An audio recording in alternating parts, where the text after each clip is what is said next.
Let's begin by mapping the shape of this series of videos. Postmodern slasher films tend to be murder mysteries, and that narrative form sharply illuminates some of the phase's distinctive tonal features.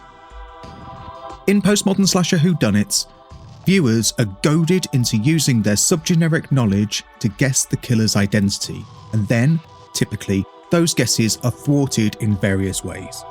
Frequently, knowledge about the subgenre actually hinders one's ability to identify the killer. More broadly, this series proposes that postmodern slasher films routinely encourage fans to feel as if they are equipped to guess how the murder mystery will unfold, precisely because they have knowledge of the subgenre. But the mechanisms filmmakers employ simultaneously undercut that ability.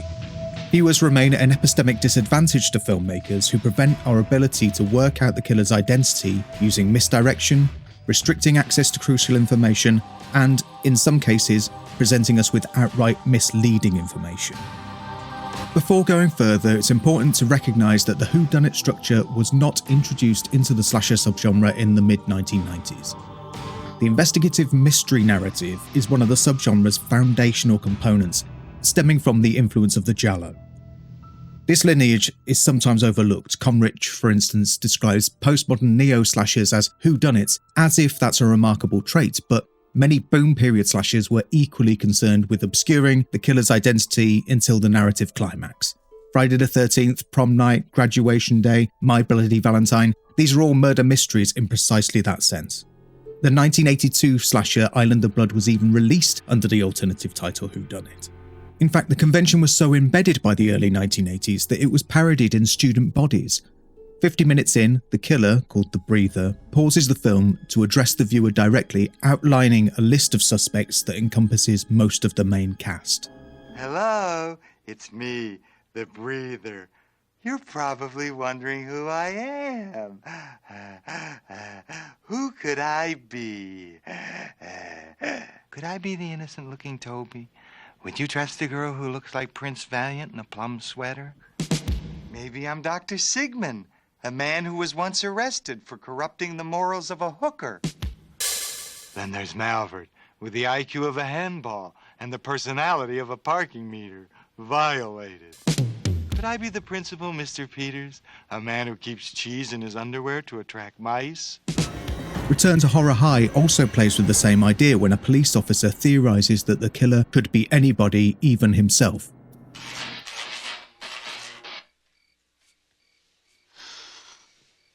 Could be any of them. Even me.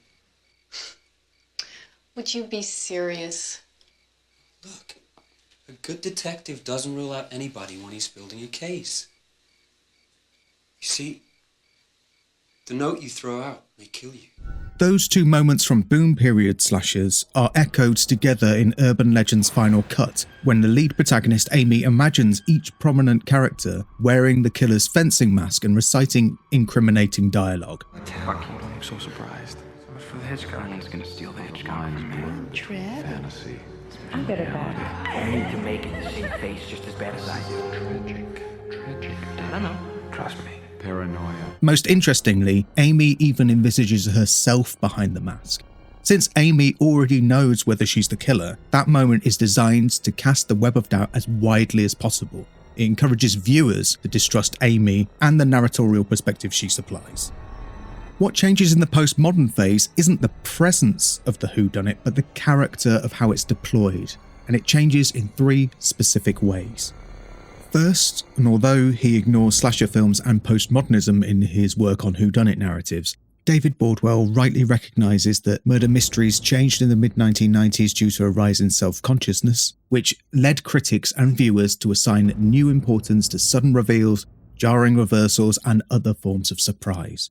Filmmakers leaned into that emphasis, and Bordwell documents a spike in plot twists during this decade.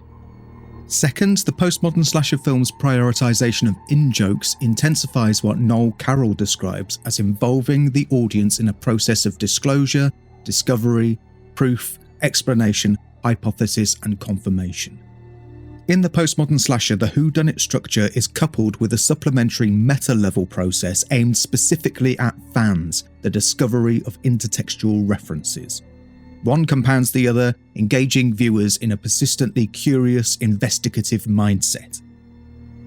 Third, following a decade of box office slasher hits, chain sequels, and Scream's crossover success, postmodern slasher filmmakers could work from the background assumption that a significant portion of the viewership would be familiar with the subgenre's conventional killer archetypes and motives.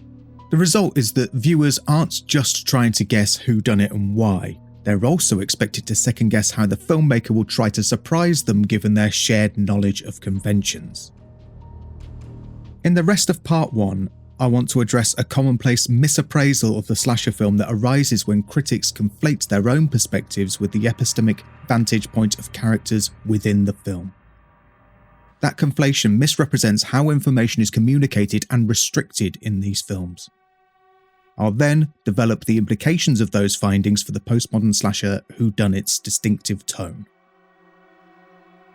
One of the most persistent critical complaints about the slasher subgenre in film reviews as well as 1990s film scholarship is that characters make illogical decisions in slasher films.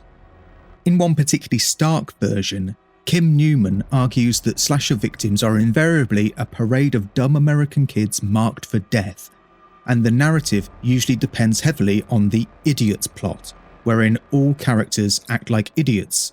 Anyone who decides to take a midnight stroll down by the lake after Crazy Ralph has told them what to expect and half their friends have disappeared only to turn up again as colourfully butchered carcasses deserves the consequences, according to Newman. Even though he's probably being slightly flippant, the complaint is widely present in film criticism. And this isn't a complaint that's confined to the postmodern phase or to any single critic.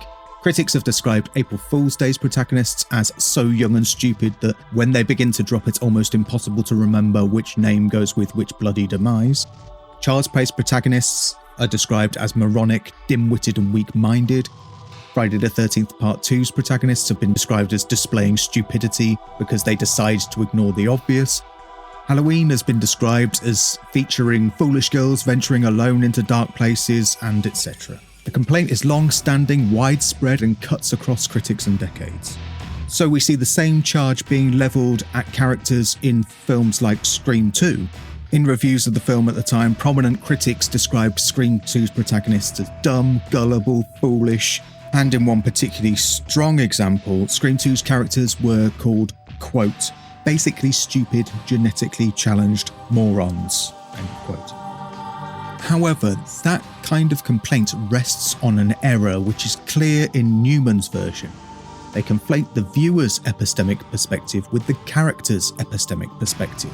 The complaint assesses characters' decisions by comparing them to events in other films within the same subgenre and anticipates narrative events based on subgeneric norms and conventions. From the characters' perspectives within the narrative, however, their responses to situations they face are usually entirely reasonable. To demonstrate what I mean, let's consider the boom period slasher that Newman takes as his reference point. In 1980s slashers, teen protagonists are usually unaware that they're being targeted until it is too late. Their lack of awareness makes them vulnerable precisely because if they have not yet discovered any corpses or any evidence of crime, they've got little reason to be concerned for their own well-being. Even when individual characters do voice concerns, the absence of evidence typically leads their peers to dismiss it. For example, an hour into Fatal Games, a character called David notes that something is going wrong. I think something terrible's happening here at the Academy. Like what? You want my theory? I think they're dead. Oh, David, lighten up. So he notes that several teens have gone missing and correctly proposes that they might be dead, but because there's no evidence to support his speculations, his concerns are simply dismissed. He's told to lighten up. Now that same pattern is found in Friday the 13th. Newman's assertion that the characters act like idiots rests on the teens taking Crazy Ralph's warnings seriously, but his warnings sounds supernatural and therefore superstitious. You're going to Camp Blood, ain't you? God damn it, Ralph, get out of here. Go on, get. Leave people alone. You'll never come back again. Oh, shut up, Ralph. It's got a death curse. It's also notable that he trespasses lurking in a cabin pantry before emerging to deliver his message. This messenger of God. You're doomed if you stay here. This place is cursed. Cursed. It's got a death curse. Who are you? What do you want? God sent me. Get out of here, man. I got to warn you. You're doomed if you stay. Go. Go.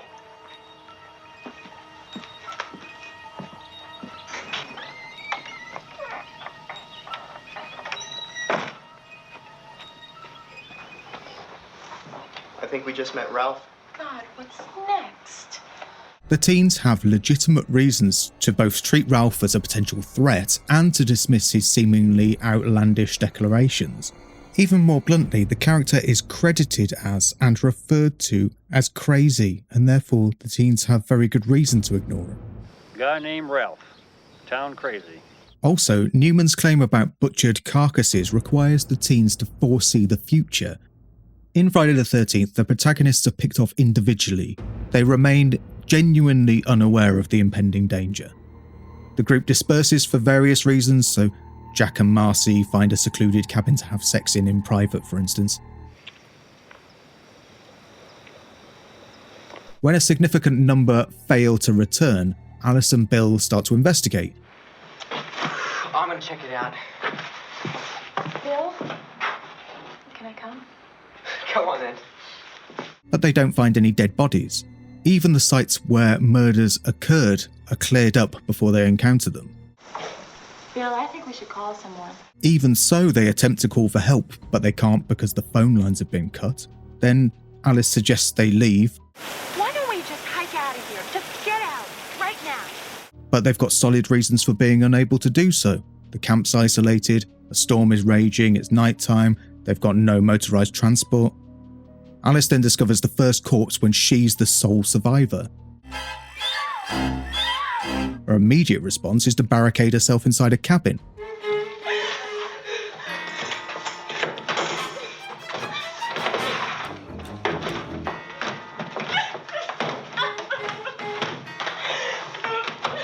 She only leaves when a jeep pulls up, assuming that fellow councillor Steve has returned with the transport that she needs.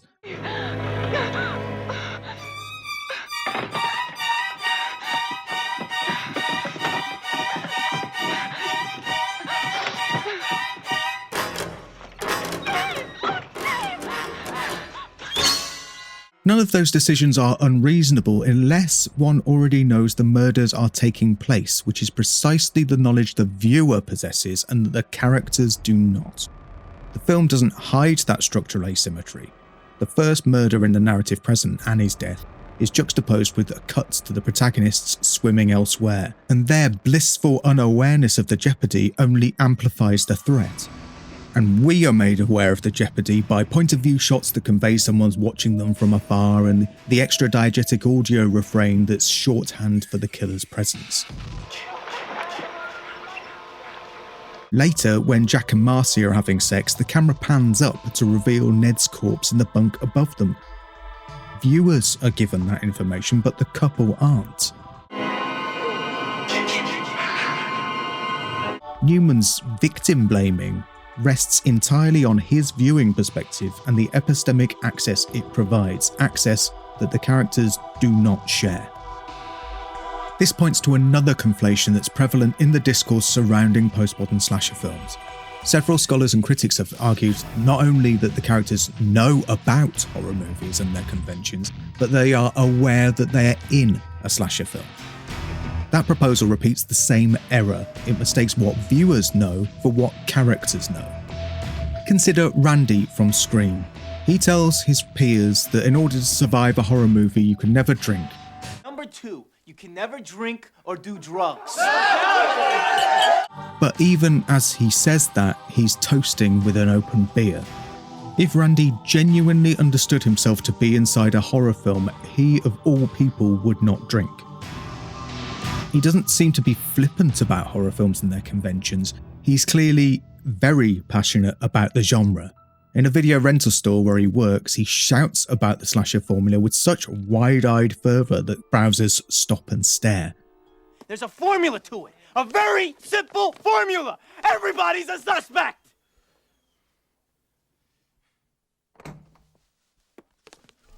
While he believes that other people, clearly, should care about horror's conventions, his behaviour indicates that understanding the formula means understanding slasher films, not understanding his actual situation.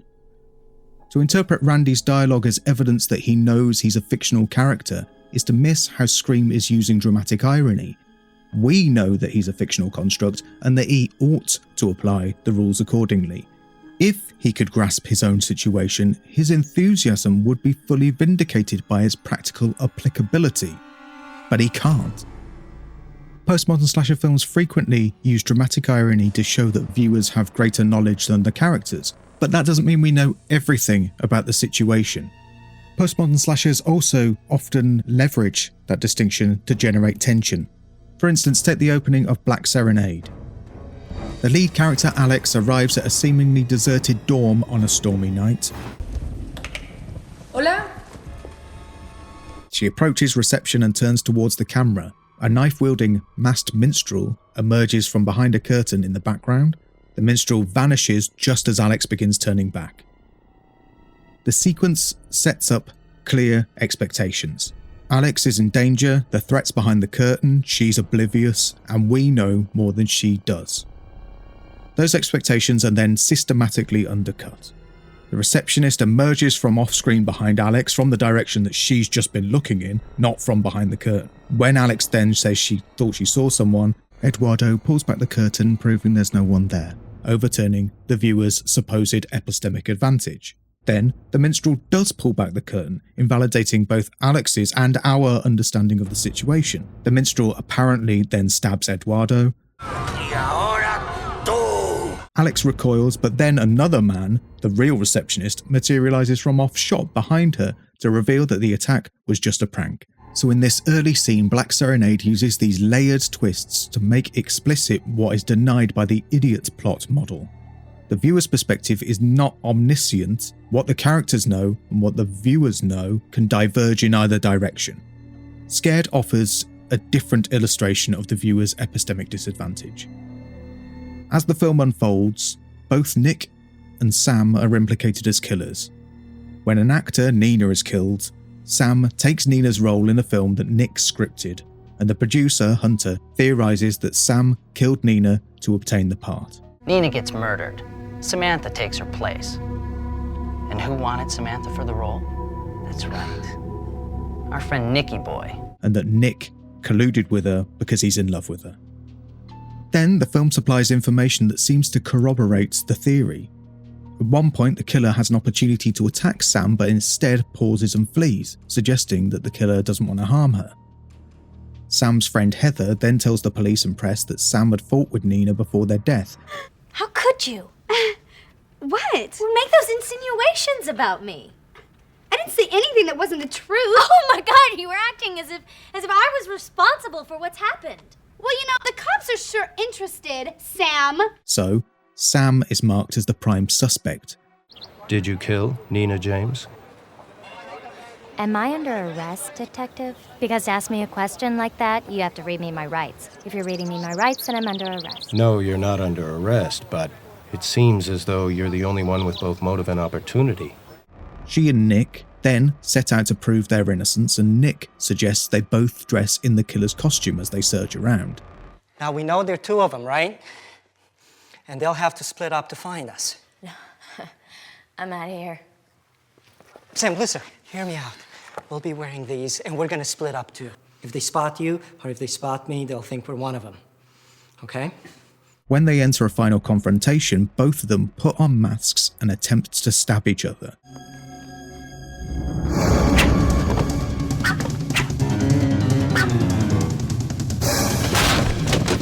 The masks mean they're indistinguishable to us, and the editing and camera angle shifts impede our ability to track them.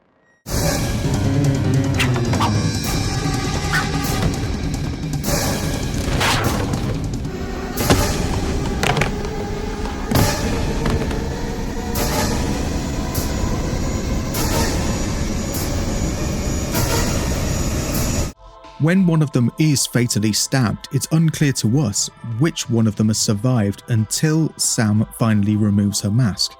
That ambiguity is only applicable to the viewers. From Nick and Sam's perspectives, the masks don't do anything to conceal their identities from each other. Our access to information is restricted. Our ignorance is underlined. And that's the opposite of the idiot plot model, which suggests that characters are stupid if they aren't aware enough of the events and information that they can't access. In this video, I've shown that the slasher film, and the postmodern slasher film in particular, carefully manages asymmetries of information. Those asymmetries don't just run in one direction. Sometimes viewers know more than the characters, sometimes the characters know more than the viewers, sometimes both are misled at the same time. The idiot plot complaint collapses all of that into a single viewer-centered position. As a consequence, those complaints misread how the texts actually operate. As I'll demonstrate in the next few parts of this series, the postmodern slasher whodunit intensifies those dynamics.